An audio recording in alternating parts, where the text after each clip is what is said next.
Oh, hey guys, it's Alan, a Boston fan. And today I am doing a video response for Tony Black, who is a great TTMer. He's got a great TTM channel. He's celebrating 5 years on YouTube.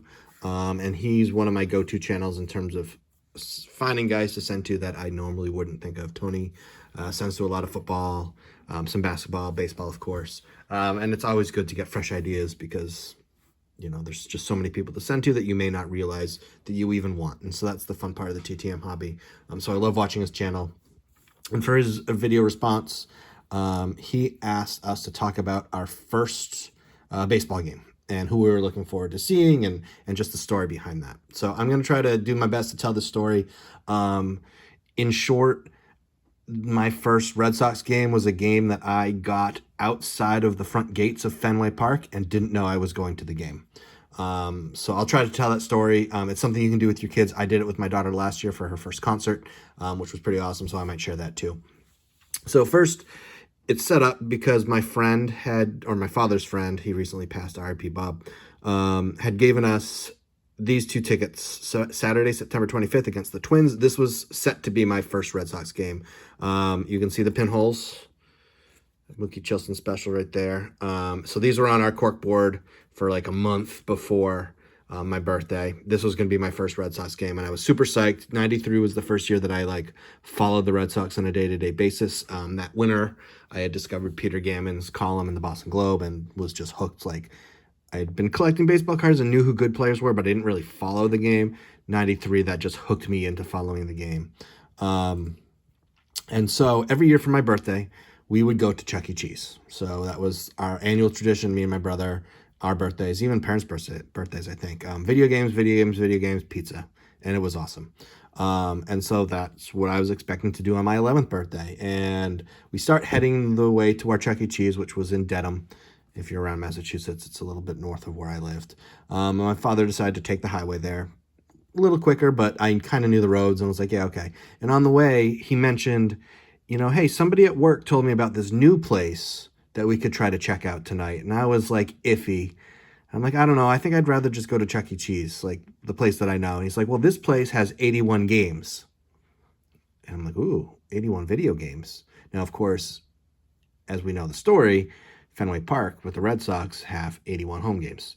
So he's like, they got 81 games. I'm like, okay, well, what do they have for food? Looking forward to the Chuck E. Cheese pizza. Well, they've got pizza, but they also got other things like hot dogs and ice cream. And so I was kind of sold. I was like, all right, I'll try it out. Sure. What the heck? It sounded cool. 81 video games was definitely in my mind, I'm picturing this giant arcade and super psyched.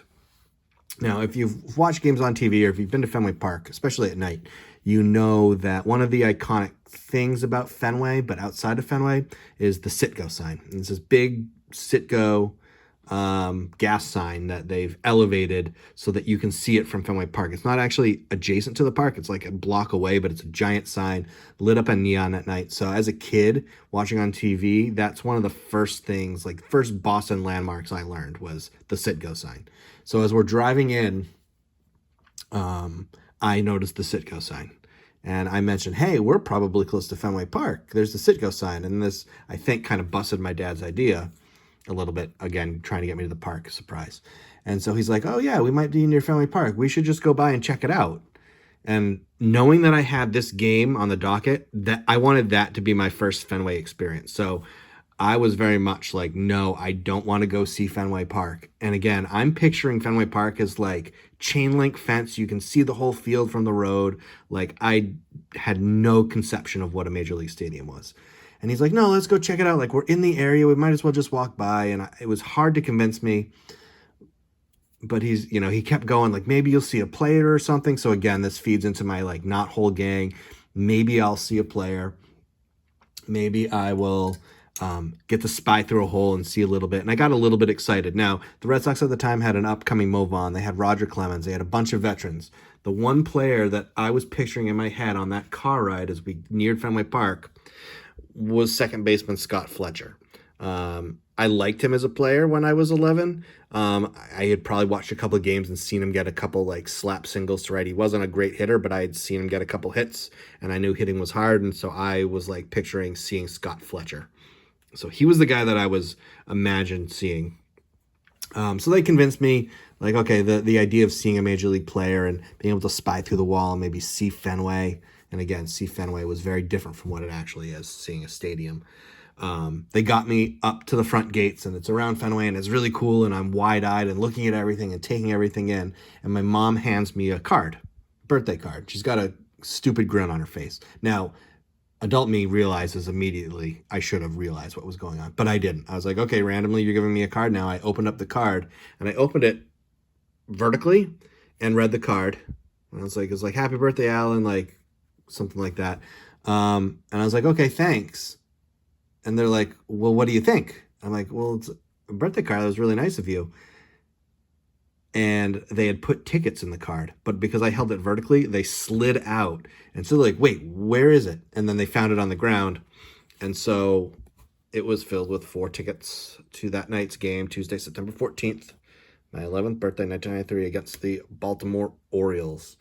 So that was my first game at Fenway Park. Now, the Red Sox got blown out. I don't remember a whole ton about the game. I remember Billy Hatcher making like a catch against the wall in left center field that made it onto This Week in Baseball that weekend, which was super exciting. I remember catcher Bob Melvin getting spiked in the head at home plate, I think by Cal Ripken, but I don't remember, which was interesting to say the least. And I remember getting autographs before the game. Brady Anderson was my first autograph. I didn't want to dig the ball out. It's in storage right now. And Cal Ripken, for the first of 2 times, snubbed me on autographs. He skipped over my hand, and he would later do that in 1998 as well. But whatever, I've got a Ripken signed piece now, so it's all good.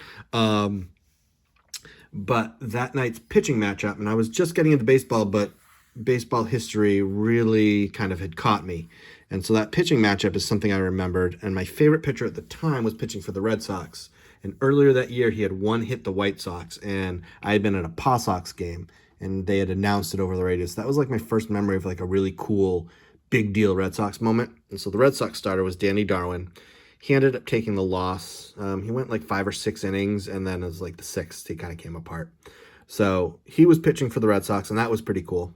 And here I have I think it's a 92 OPG, 91 OPG. And this is a similar image to his 91 Topps Traded card, which I don't have, and I'd love to get TTM'd. So he was pitching for the Sox, but what interested me, even as an 11-year-old having read baseball history, and this is kind of poignant to recent news, is that the Orioles pitcher that day was none other than Fernando Valenzuela. So I got to see Fernando Mania himself in person. I do remember knowing who he was and watching him pitch in his windup. And he was a portly fellow, so he was hard to miss on the mound. And so that is the most memorable thing. First, I mean, I was outside of, I don't remember what the front gate there. I don't remember if it's gate D or gate A. It's near the ticket office. Someone correct me in the comments. And I did not know I was going to the ball game that day. And so that was a super surprise. And it's something you can do with your kids, especially when they're 11 or younger, because you can tell white lies and get them places. So my daughter is a fan of the Indigo Girls. She did a musical with her church. Last year, they were in town 3 days before her birthday. So we bought tickets. They were out in Worcester, which is about an hour from my house.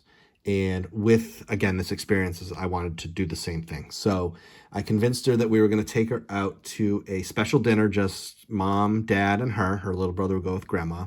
And that there was a special restaurant in Worcester that served this drink called a Shirley Temple. She doesn't know what a Shirley Temple is. She doesn't know that you can get them literally at any restaurant. But this restaurant out in Worcester had them.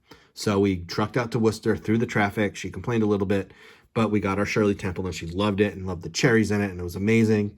And so afterwards, I was like, okay, well, why don't we're here. We got the night off to just kind of hang out, us 3. Let's go take a walk and see if we can find something cool.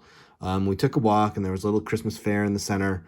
We kept going, and we got to the theater, and she noticed like it had ads for musicals, and she loves musicals. So we're like, hey, why don't we go inside, again, knowing what's inside, and see what musicals they have like this season. Maybe we can pick up a ticket for your birthday if you want, for later on. And so we get inside, and then there's tons of people, and we're like, what's going on? She's like, I don't know. And so we said, why don't you go up to the ticket person and ask her, like ask the lady there what's happening. So she went up, and she said, what shows tonight? And the lady's like, oh, it's the Indigo Girls tonight. And so my daughter was like, oh, I love the Indigo Girls. And at that moment, my wife handed her, said, "Happy birthday, Addie," and she handed her 3 tickets. And we have a video of it. I'm not going to share it here, but just the smile and the shock on her face is, as a parent, 1,000% worth it. So, and I heard a story of someone brought their son, a kid who caught the Freddie Freeman Grand Slam. I think they had done the same thing. They got him to Dodger Stadium, and he thought he was going to the dentist. So as a parent, if you can pull it off, it's totally worth it. Having experienced it myself, just the absolute surprise of going to something so huge is just so much fun. And my daughter, just the look on her face when she saw that she was actually going to that concert. And then we went and we bought her a t-shirt, and she just, her excitement before the show was just 1,000 times worth the little white lies and the driving in the traffic and the, not getting to tell her early and getting her psyched up for it. So that was my experience for my first day. I still have the ticket. I want to TTM it to Danny Darwin, who's a TTM Hall of Famer. But unlike most of my other tickets where I took my dad's stub, I didn't get a second stub for my first game, so it's my only one. So I run the risk of losing it in the mail, as you do for any TTM. So this VR is going a little bit long. So in the comments, I'd like to know, should I get that signed TTM? It's kind of thin, so we'd probably sign it like that. That's, I'm guessing, how he'd fit his name. What would you do if you had a ticket to your first game? Someone like the starting pitcher for your favorite team does sign, but it's your only copy of the stub. I want to know what you guys would do. To Tony Black, thank you for your awesome channel. Thanks for sharing all the TTM information you do. Congrats on 5 years on YouTube. This was a lot of fun to go back and reminisce and also share the story that I was able to do for my daughter. I wish you another 5 years of TTM success and mailboxes full every day. So anyway, thanks for watching, guys. I appreciate it. Have a good day.